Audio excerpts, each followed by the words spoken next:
So you want to start a YouTube channel, share what you're passionate about with the world, make some money out of it, turn it into a business, become the next Mr. Beast. Hang on a second, not so fast. Let's rewind a little. First of all, in the comments, I want you to tell me why you want to start a YouTube channel. Now I'm going to read through and reply to as many of those comments as I can when the video is first published. But in short summary, and unfortunately, most of you are likely to write about what benefits you're going to get out of starting a YouTube channel. Whereas what you should be writing about is the impact you want to have on your intended target audience. For example, here at vidIQ, it's creator-obsessed YouTube education. YouTube helped turn my passion into a career, and that's what I want to do for as many people as possible who watch these videos. YouTube is a life-changing opportunity of freedom, and I want to help you get there. So let me ask you this again. Why do you want to start a YouTube channel? Are you going to rewrite your comment? So as you might have gathered, this isn't a video on the practical tips of how to start a YouTube channel. We've already made that video, and nobody watched it. Instead, in this video, what we're going to talk about are some of the things that you only start to learn when you've made 100 videos or you've been on YouTube for 2 or 3 years. And that's probably as good a place as any to start, longevity. It's a bit cliche to say this, but I'm going to say it anyway. YouTube is a marathon, not a sprint. Nowadays, people crave instant success, and TikTok has only magnified this impatience. But long-form YouTube content has never been like that. There are always exceptions to these general rules, but the likelihood is you're going to make 100 terrible videos and you're going to get frustrated because you haven't got 100 subscribers after a month. Newsflash, the likelihood is the creators you watch and admire today probably went through that exact same struggle. So try to appreciate that when you start your YouTube channel, you're likely going to have a creative awakening. Over the first few videos, you're going to learn a tremendous amount about content creation, be it filming, editing, sound, production quality, scripting, presenting in front of camera, uploading, optimizing, the list goes on. But your videos are still going to be terrible and nobody's going to want to watch them. But that's absolutely fine. And here's the reason why. Unlike almost everything else you try to do in life, you learn, practice, and perfect YouTube in public. And once you accept you can make as many mistakes as you want on YouTube in public and still become successful, you'll do just fine. And since YouTube very much is a long-term play, you probably don't want to give up your full-time job as soon as you start your channel. YouTube can often feel like a high-interest bank account, and bear with me on this metaphor. You see, what YouTube does for creators is take a very highly valued commodity and slowly convert it into tangible currency. And that valued commodity is time. This is almost always the case, but the moment you start your YouTube channel, you will put more time into it than you ever imagined. It's addictive. So addictive, in fact, that not only will you be giving up a lot of your time, but you'll end up paying for it as well. You'll start buying new cameras, microphones, props to spruce up your set. You'll buy books, you'll buy courses, anything to improve yourself as a content creator. And all of that will reduce the time it takes you to become a better content creator. But to begin with, you'll be putting 100 hours and $1,000 in for $1 return on your first paycheck when you monetize your YouTube account. But eventually, with longevity, that balance will start to right itself. The question is, do you have the patience and determination to do that? And on top of that, to make sure that you do actually get money from YouTube, are you going to take the time to understand copyright? So I will admit this is aimed more towards TikTok users, where copyright is applied more liberally. YouTube is not a creative Wild West where you can grab any movie clip you want, any piece of music you want to use in your videos, and not expect ramifications. In most cases on YouTube, when you use someone else's piece of content, you're likely to get a copyright claim, which means that you can't monetize your content, but your channel won't be impacted in a negative way. But copyright claims are always one step away from copyright strikes, and if you get 3 of them, it's all over before you've even started your YouTube journey. Now, on top of that is something called repetitious and reuse content,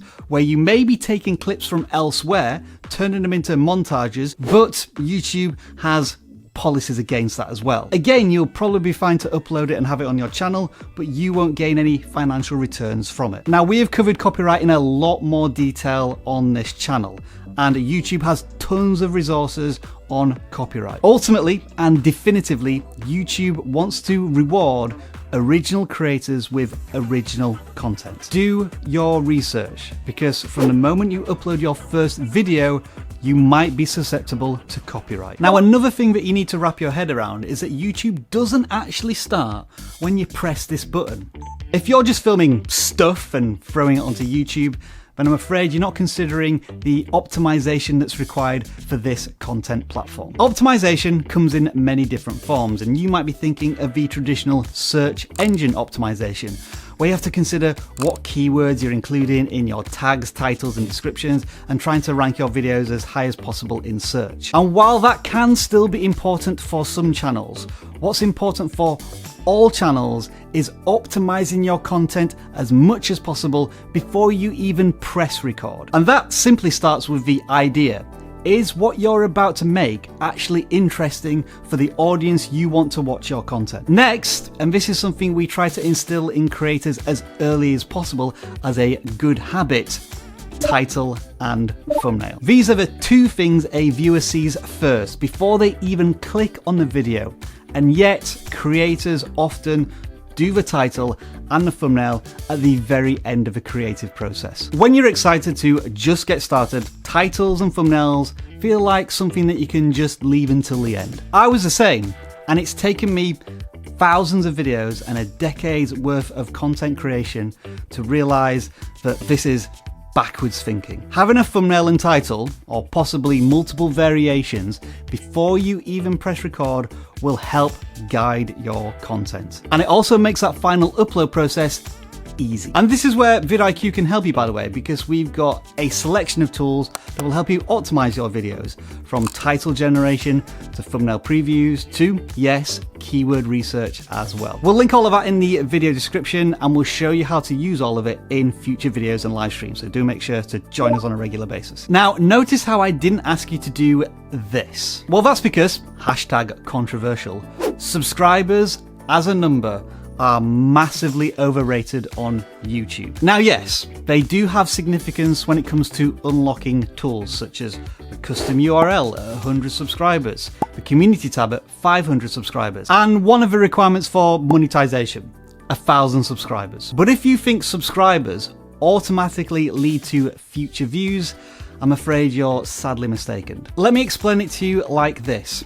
One of your videos being in a viewer's recent watch history is far more valuable than a subscriber on your channel. YouTube is far more likely to recommend more of your content to that viewer who recently watched one of your videos than somebody who subscribed to you 3 months ago but hasn't watched anything since. That is a classic example of YouTube serving the viewer's needs, not the creator's needs. And that's why defining your target audience and figuring out why they should watch your videos is one of the crucial first steps to a successful YouTube channel. And before you even start, sub for sub, posting your comments in other people's videos, promoting your own videos, doesn't work. Never has done. If you focus on your audience, your community, the subscribers will take care of themselves. However, something that you will need to take care of on an ongoing basis is your mental health. YouTube is a massive platform, over 2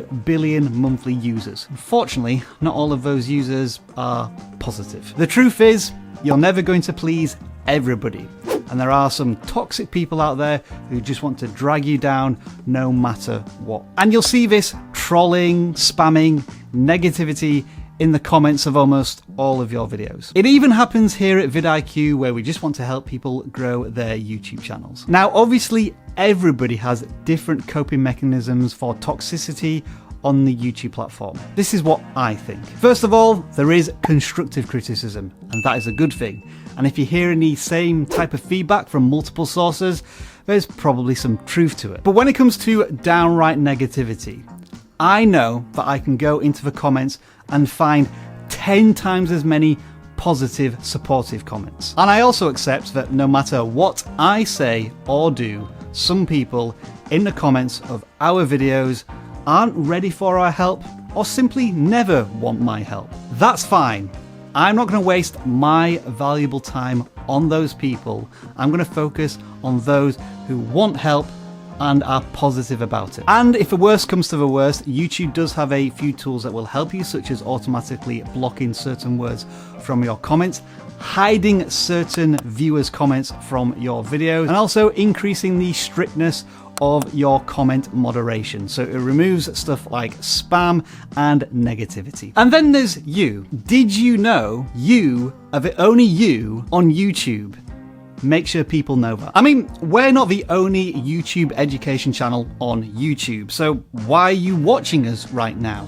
Why do many of you come back to watch more of our content? That's what makes us unique. Viewers are free to watch whoever they watch, and yet they watch certain creators because of their uniqueness. By all means, get inspired by the best creators on the platform and take the best elements of each of your favorite creators to blend into your own content. But never try and copy anyone verbatim. You'll always be second best, and you're also easily replaceable. This is where we go back to copyright, repetitious, reuse content. If you source all of your material from someone else and add no transformational effort that makes it uniquely yours, then you're not doing YouTube right. You have to make people care about the unique value you provide. Or, TLDR, just be authentic. Ovs. So when you do start your channel, inevitably, you are going to end up getting some of these, whether I think they are important or not. But what I do know is important is building a community, building an audience around those subscribers. And if you want to learn how to do that with this epic guide, you want to click right now. All the best. Let's do this.